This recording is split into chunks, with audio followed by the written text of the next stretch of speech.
ঈদ মুবারক সবাইকে। কেমন আছেন? আশা করি অনেক অনেক ভালো আছেন। তো ঈদের দিন খুব ভোরবেলা ঘুম থেকে উঠে পড়েছি, এদিকে সব কাজে কর্মে লেগে গিয়েছি। আমরা সেমাই রান্না হচ্ছে, হালিম রান্না হবে, আবার আমার বাচ্চার জন্য একটু মুরগি মাংস রান্না করা হবে, কারণ ও তো ছোট, যেহেতু গরুর মাংসটা খেতে পারে না। আর হচ্ছে এখানে তো সব কিছু রেডি করে নেওয়া হয়েছে, আর চুলায় বেশ কিছু রান্না বান্না চলছেও। আর এদিকে আমাদের পিচ্চিরা নামাজ পড়তে যাওয়ার জন্য রেডি। তারা তো খুব আনন্দের সাথে জামাতে যাচ্ছে, ঈদের জামাতে। আর আসলে আমাদের ঈদগাহ ময়দানটা হচ্ছে একেবারেই আমাদের বাড়ির সামনে, মানে বলতে পারেন আমাদের উঠান থেকে জাস্ট 1 থেকে 2 পা বাড়াইলেই হচ্ছে ঈদের যে মাঠ সেইটা।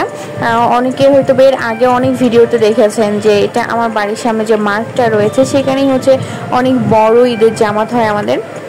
এই ভিডিওটা আমার ছাদ থেকে ধারণ করা।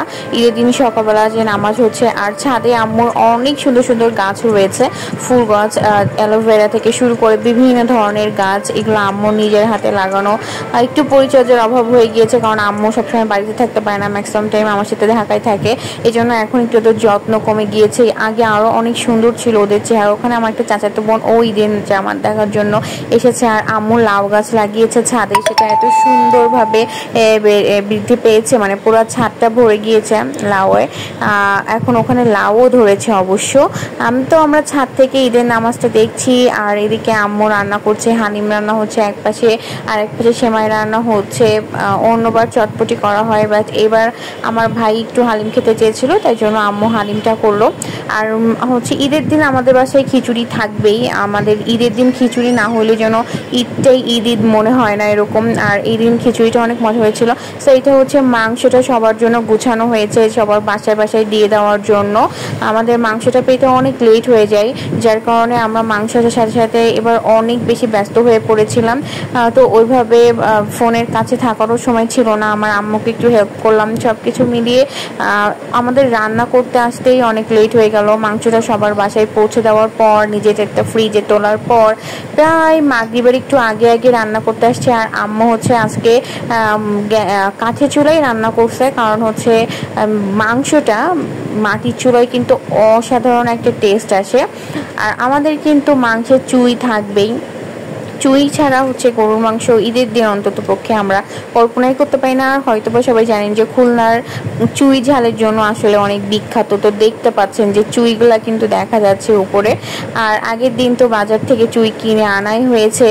তো আজকে মাংসটা আসলেই অনেক মজা হয়েছিল, জাস্ট কষানো হয়ে গিয়েছে, তখন আমরা এটা খিচুড়ি দিয়ে খাওয়া শুরু করেছি। আর আমরা সারাদিনে খিচুড়িটা রান্না করে দিয়েছি, কিন্তু মাংসটা আসতে এবার অনেক বেশি লেট হয়, খেতে পারিনি।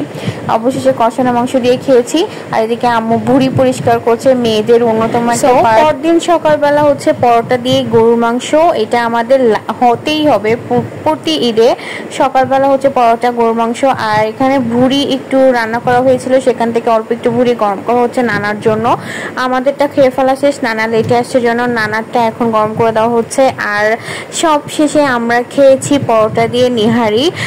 সো হচ্ছে আমার কাছে তো ঈদের এটা অনেক মানে খুব খুব খুব প্রিয় একটা খাবার লাগে। মানে কুরবানির সময় আমরা যা যা পেয়ে থাকি, ভুড়ি থেকে শুরু করে নিহারি থেকে শুরু করে মাংস টাংস ইত্যাদি ইত্যাদি, বাট আমার কাছে হচ্ছে নিহারিটা সব থেকে বেশি মজা লাগে।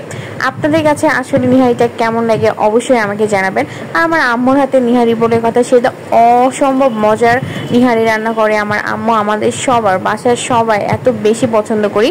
সো এটাই ছিল আমার ঈদ ব্লগ। আশা করি ভালো লেগেছে। আল্লাহ হাফেজ।